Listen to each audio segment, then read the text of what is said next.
नमस्कार दोस्तों, Kashmir files the Kashmir files movie Vivek Agnihotri द्वारा डायरेक्ट की गई मूवी, जिसके अंदर अनुपम खेर, मिथुन चक्रवर्ती, भाषा सुमली, पुनीत इस्सर सभी ने एक्ट किया है। पल्लवी जोशी ने एक्ट किया है।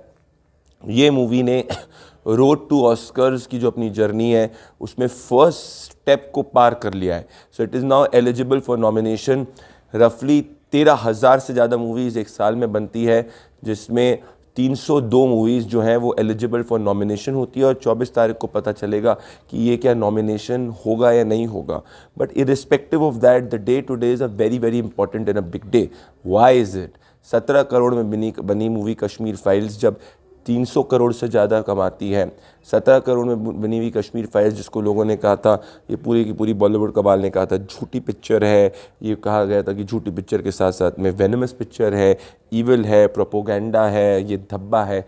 उस मूवी को इतनी पूरी लॉबी जब एक्ट करती है, उस लॉबी के एक्शन करने के बावजूद जब देश की जनता इतना प्यार देती है, वो सिनेमा घर में आती है, जब ऐसी स्थिति में जहाँ बॉलीवुड की 80% पिक्चरें पिट रही है, ये एक मैसेज जाता है कि देश की जनता का मूड क्या है।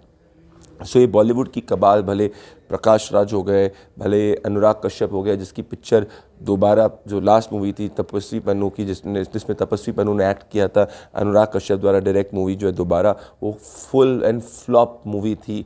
उस पिक्चर वाले जब डायरेक्टर्स हैं, ये कहते हैं कि अगर कश्मीर फाइल्स ऑस्कर तक जाएगी या आगे बढ़ेगी तो ये ब्लॉट होगा इंडियन सिनेमा में। उन सबके मुंह में करारा तमाचा है, क्योंकि जब इसको एक ग्लोबल रिकग्निशन मिल रहा है तो इसका क्लियर मतलब यही है कि जो कश्मीरी पंडितों के और कश्मीरी हिंदुओं के जेनोसाइड को 30 साल तक नहीं दिखाया जा रहा था, 32 साल तक वो एक दरवाजे से दूसरे दरवाजे से तीसरे दरवाजे ठोकर खा रहे थे, जिसको सूडो सेक्युलर नेताज कंप्लीटली खारिज कर रहे थे, जिनको लिबरल लटेंस लॉबी वाली पत्रकार जो हैं कंप्लीटली खारिज कर रहे थे।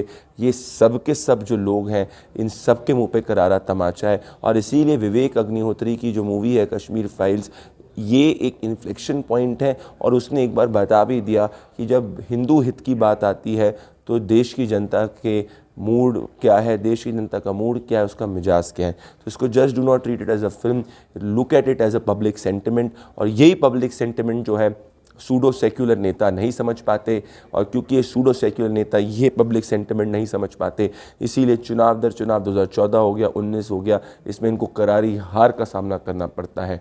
और क्योंकि इनने कश्मीर फाइल्स को भी मॉक किया था, so it is a mirror check for this quote and quote pseudo secular lobby, Lutyens lobby and the pseudo-secular politicians, that what the people of India are thinking. So in run-up to 2024, if the pseudo-secular netas continue to be pseudo-secular, अगर वो हिंदू हित का अपमान करते रहेंगे, अगर वो मौसम के हिसाब से मौसमी हिंदू बनेंगे, जैसे मौसम वैज्ञानिक होते हैं ऐसे मौसमी हिंदू बनेंगे, तो इन सबको देश की जनता का विश्वास जीतने में बहुत दिक्कत होगी। ये देश की जनता 2019 में बता चुकी है और 24 के अंदर भी ये बेसिक एसेंशियल है। और आज जब कश्मीरी पंडित कम्युनिटी की जो सफरिंग है उसको एक ग्लोबल रिकग्निशन मिला है, उसको एक ग्लोबल एक्नॉलेजमेंट मिला है, सो ये 32 साल के झूठ के ऊपर सत्य की विजय है। ये पब्लिक सेंटिमेंट का एक मिरर है, एक रिफ्लेक्शन है। और यही रन अप टू 2024 के अंदर अगर सूडो सेक्युलर पॉलिटिक्स चलेगी तो 2024 के अंदर भी इस तरीके का एक मिरर देखने को मिल सकता है। मेरे साथ जुड़ने के लिए बहुत बहुत धन्यवाद। प्रदीप भंडारी एनालिसिस में नमस्कार।